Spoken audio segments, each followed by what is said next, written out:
I think working in-house, having worked agency side, it's very different kind of challenges. Agency side, I'd say the biggest challenge in communication is actually recruitment and getting talented staff.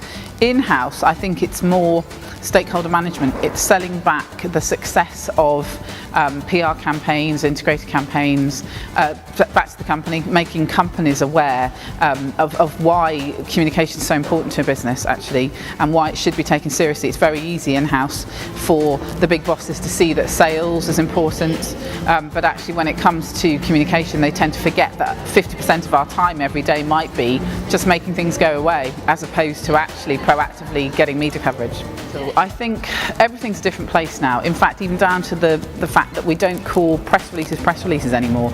Really, senior press officers shouldn't be called senior press officers, they should be called senior media officers, because it's a different landscape now. And so we call them media releases. Actually, you know, online coverage is just as important now, if not more important than newspapers. Things like the Daily Mail online is a classic example of a huge community there, the biggest readership in the UK of any paper, and that's online. So it's really meant that we have to think about everything we do in terms of content. So rather than, oh, we'll write a press release for everything, it's like, no, what is the best way to get the message to the audience, and how does that look from a content point of view? I'm not a great fan of social media generally. I try and avoid it if I can. But if I was going to pick a platform that's my favourite, I guess it would be Facebook. The reason being that Facebook allows you to use video content a lot, watch video content. There's great scope, you know, to create creative, engaging content through video, and Facebook is the best platform to do that. And actually, at NFU Mutual, it's forming a real part of our strategy of reaching our audiences, whether that's high net worth people, equine, people with interest in equine, whatever it is. It's all about video content, and of course on Facebook you can play videos and have the words scrolling across the video, because a lot of people now watch videos silently when they're in the lunch break or whatever they're doing. So actually, you know, having Facebook I think is a lot more user-friendly than something like Twitter or Instagram. My favourite PR campaign for 2017 is probably This Girl Can. And being the mum of a daughter who's 11 years old, part of the reason I love that campaign and I'm so inspired by it is because it inspires those young girls to actually think, do you know what, nothing can hold me back, I can do whatever I want in this world. And if you just spin back 20 years, it was a very different place to the world it is now for young girls growing up.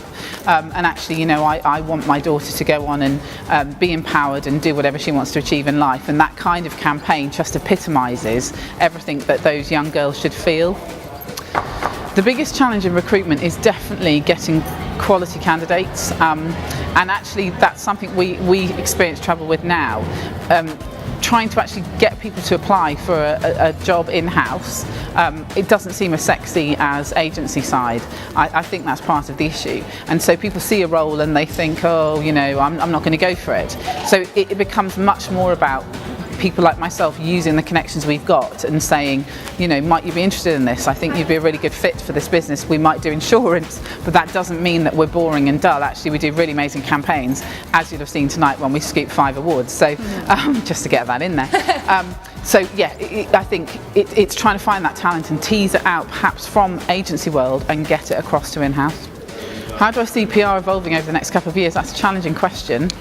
Who knows what the future holds in terms of online digitalisation. I guess it'll include things like virtual reality, much more 4D, maybe 5D will come along. I don't know, but it'll definitely be within the space of the digital world, I think, and online, and that kind of stuff.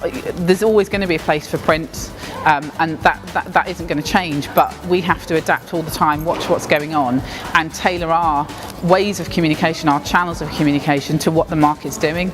And all I can see at the moment is that we'll carry on being quite futuristic and quite innovative.